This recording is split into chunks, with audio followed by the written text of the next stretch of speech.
सलाम फ्रेंड्स आज जो टॉपिक है important topic that is sodium and potassium pump. ठीक है फ्रेंड्स, इट्स वेरी इंपॉर्टेंट।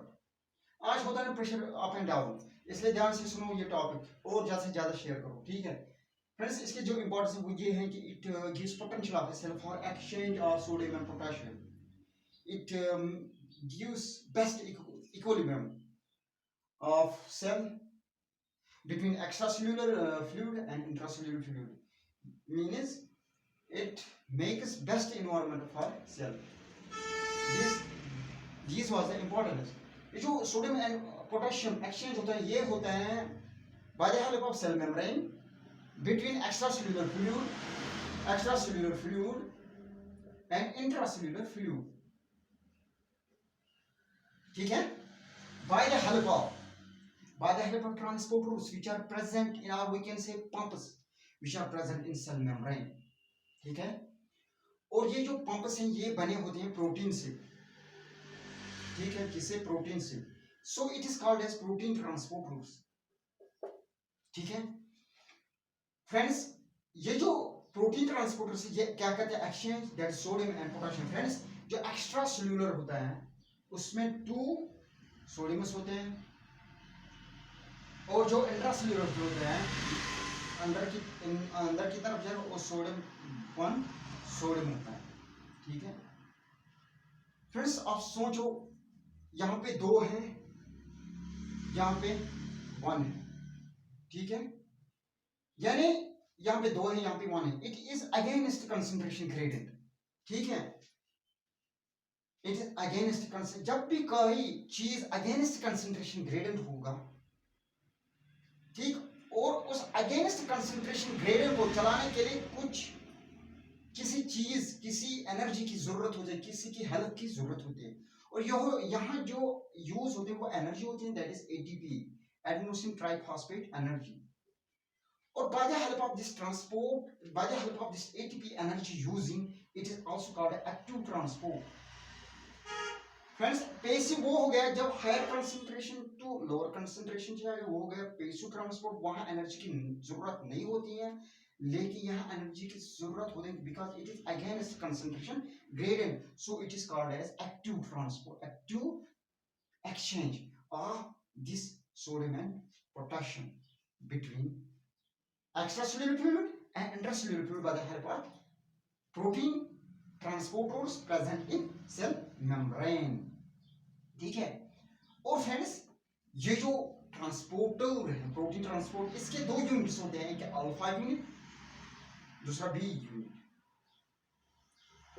और जो अल्फा यूनिट होता है इट इज बिग यूनिट, इसके ट्रिन ट्रांसमेम्ब्रेन्स होते हैं,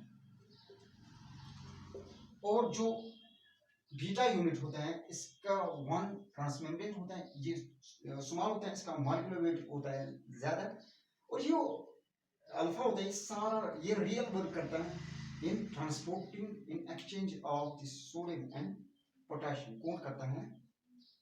अल्फा यूनिट। ठीक है, और बीटा यूनिट क्या करता है?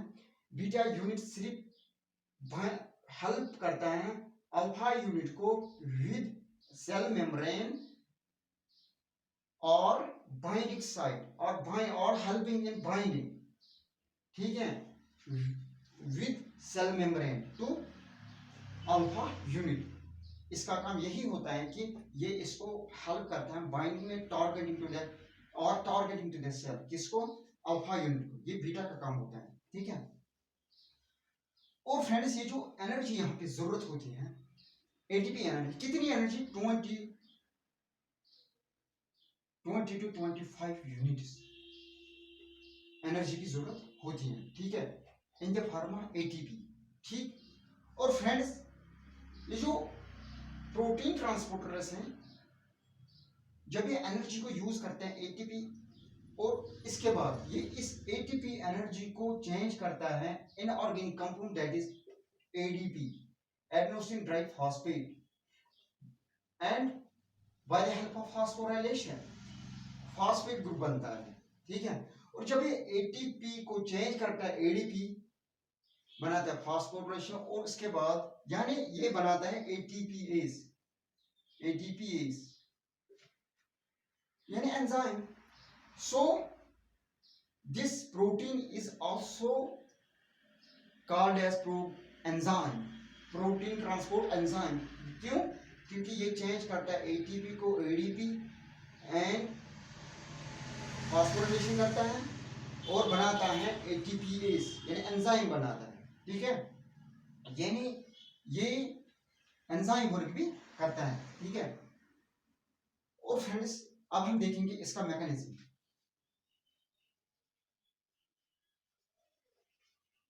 इन सेल मेम्ब्रेन, सेल मेम्ब्रेन में ये जो पंप्स होते हैं ये किस तरह सोडियम को एक्सचेंज करते हैं, that is sodium and potassium को एक्सचेंज करते हैं। ठीक है फ्रेंड्स, जब इस पंप को, ये एक्स्ट्रा सेल्यूलर फ्लूइड है, ये इंट्रासेल्यूलर फ्लूइड है।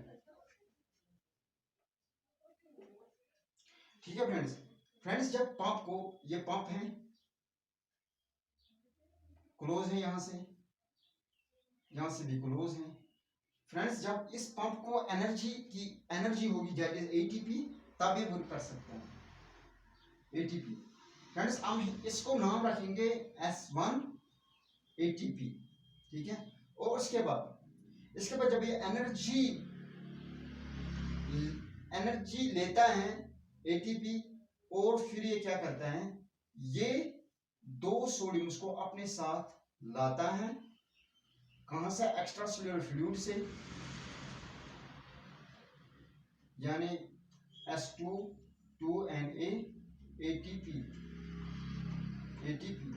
ठीक है, अब इसके बाद क्या होगा, इसके मिल गए दो सोडियम्स, और इसके बाद क्या करता है, इसको अंदर ले जाता है, डोर खुलता है और अंदर ले जाता है टू सोडियम्स अंदर ले जाता है। ठीक है, और एटीपी। ठीक है, यानी S3 2Na प्लस ATP। ठीक है, अब ये अंदर हो गया। अब इसके बाद ये जो एक्स्ट्रा डोर था ये बंद होता है, अब 2Na ATP। ठीक है, और अब क्या हुआ, ये ओपन हुआ। ठीक है, ठीक, और इसको हम नाम रखेंगे S4 2Na ATP। ठीक है, अब फ्रेंड्स, जब ये अंदर आया, अब इसको कहां जाना है, अंदर आया, अब इसको इंट्रासेल्यूलर स्पेस में जाना है। इंट्रासेल्यूलर स्पेस आ गया यानी एटीपी, और इसका नाम क्या रखेंगे, S4 2Na ATP। और ठीक है, और इसके बाद ये यहां से ले जाता है एटीपी, और इस एडीपी को चेंज करता है जब ये एटीपी बन गया। ठीक है, अब यहां से क्या देगा, पोटाशियम। ठीक है, और ये जो एटीपी है ये चेंज होता है एडीपी में, एडीपी एंड फॉस्फेट बनता है। ठीक है, और यहां क्या बनेगा, इसका reverse S5 ADP and potassium. ठीक है, और ये पोटाशियम जो है ये अंदर की तरफ जाता है, डोर बंद होता है पोटाशियम। ठीक है, ATP अब क्या बन गया, S6 पोटाशियम ATP। अब ये डोर ओपन हो गया, बाहर का डोर। ठीक है, अब ये बाहर का डोर ओपन हो गया। अब यहाँ क्या बनेगा, S7। ठीक है, ये बाहर हो गया। ठीक है, S7 1 पोटाशियम, सॉरी यहाँ पे ADP एडेनोसिन डाइफॉस्फेट। यानी देखते हैं mechanism of this sodium potassium pump by the help of pumps present in cell membrane। यानी जो ये जो पंप्स है ये तभी सोडियम एंड पोटेशियम को एक्सचेंज करते हैं जब इसको एटीपी एनर्जी मिलती है, ठीक है। और by the help of this ATP energy it is also called as sodium potassium so it is called as active transport. Friends आप याद रखो, कभी किसी को हीमोलाइसिस होता है, सेल डिस्ट्रक्शन होता है, ठीक है। और ये जो सेल डिस्ट्रक्शन होते हैं ये तो किसी को डिजीज होती है, हेरिडिटी डिजीज होते हैं, या किसी को बैक्टीरियल इन्फेक्शन होता है, वायरल इन्फेक्शन होता है, ठीक है। और उससे क्या होता है, उससे जो सोडियम अंदर होता है सेल के अंदर, ये पोटेशियम है, ये सोडियम है। हीमोलाइसिस की बात करता हूं मैं, हीमोलाइसिस की चीज की वजह से, जिस चीज की वजह से सेल डिस्ट्रक्शन होगी और सोडियम बाहर की तरफ आएगा, ठीक है। और फिर क्या होगा, हाइपरकैलेमिया बन जाएगा, यानी जो लेवल पोटेशियम की है वो इंक्रीज होगी एक्स्ट्रा सेलुलर फ्लूइड में यानी ब्लड में, ठीक। और उसके बाद उसके क्या सिम्टम्स आएंगे, एक तो किडनी डिजीज होगी, सीजर्स आएगी, सुस्ती होगी, ठीक है। और दिस कार्डियक इरिथमिया होगा, और कार्डियक इरिथमिया की वजह से बहुत सारे मर भी जाते हैं, ठीक है। और फ्रेंड्स ये तब भी होता है जब हम पोटेशियम कंटेंट ज्यादा लेंगे फूड में, ठीक है। अगर हीमोलाइज नहीं होगा तो हमने अगर पोटेशियम कंटेंट फूड से ज्यादा लिया तो तब भी हाइपरकैलेमिया होगा। सो फ्रेंड्स जब किसी को हार्ट में दिस प्रॉब्लम होगी तो उसको जरूरी पोटेशियम भी चेक करना होगा टेस्ट में, ठीक है। और फ्रेंड्स इसके बाद अब कोई सोडियम ज्यादा खाता है या किसी को सोडियम पंप में कुछ प्रॉब्लम्स आते हैं, सेल अच्छे से सोडियम पंप नहीं कर पाते, ठीक है। क्या होता है, ये जो सोडियम की लेवल होते हैं वो इंक्रीज होगी ब्लड में, फिर होगा हाइपरनेट्रीमिया। सोडियम लेवल इंक्रीज होना ब्लड में, इसको कहते हैं हाइपरनेट्रीमिया। और सिम्टम्स क्या होंगे, प्रेशर राइज होगा, ठीक है, सर में दर्द होगा, ठीक है, किडनी डिजीज होगी, लिवर प्रॉब्लम होगी, या ब्लड नोज से फ्लो होगा, ठीक है। अब फ्रेंड्स यही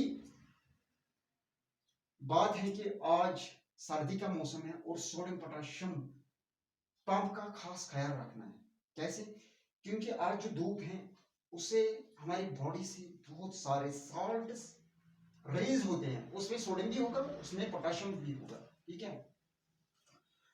और मोस्टली आज प्रेशर कम होता है, क्यों, ये जो सोडियम पोटेशियम पंप होता है, ये यानी ये जो सोडियम पोटेशियम है ये हमारे बॉडी से लॉस होते हैं आज। इसलिए फ्रेंड्स आज याद रखो कि ये जो सोडियम पोटेशियम पंप है ये किस तरह होता है हमारी बॉडी में, कब होगा प्रेशर इंक्रीज, ठीक है, और कब डिक्रीज होगा, जब हम सोडियम कम लेंगे, या जब सोडियम पोटेशियम यानी जब जिस सेल में सोडियम ज्यादा अंदर जाएगा, ठीक है। और कब हाइपरकैलेमिया होगा, ठीक है। और तब भी सोडियम की लेवल कम होगी ब्लड में जब पोटेशियम की लेवल इंक्रीज होगी। इसलिए फ्रेंड्स खास ख्याल रखो सोडियम पोटेशियम की। This was important topic of sodium potassium. Thanks.